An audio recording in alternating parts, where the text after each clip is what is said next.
రాష్ట్రంలోని అన్ని నియోజకవర్గాల్లో మైనారిటీలందరూ వైసీపీ వైపే ఉన్నారని ఆ పార్టీ ఎమ్మెల్సీ భరత్ పేర్కొన్నారు.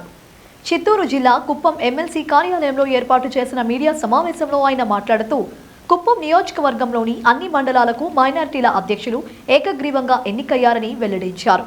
పార్టీని మరింత బలోపేతం చేయడానికి నూతన నియామకాలు చేపట్టినట్లు వెల్లడించారు. మైనారిటీలను అన్ని విధాలుగా ఆదుకుంటామని హామీ ఇచ్చారు. కుప్పం నియోజకవర్గానికి సంబంధించి 17 కోట్ల నీటి బిల్లులను ప్రభుత్వం విడుదల చేసిందని ఆయన తెలిపారు.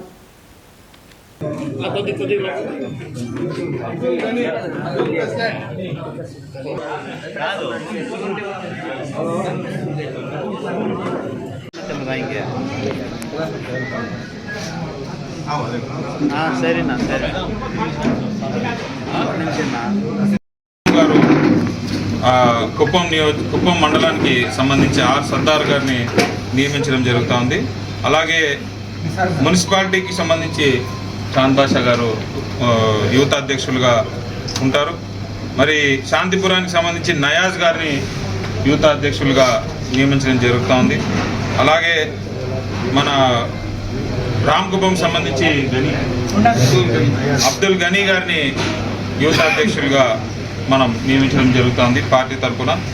మరి గుడిపల్లికి సంబంధించి యువత అధ్యక్షులుగా నవాజ్ గారిని నియమించడం జరుగుతుంది. నాసిర్ గారిని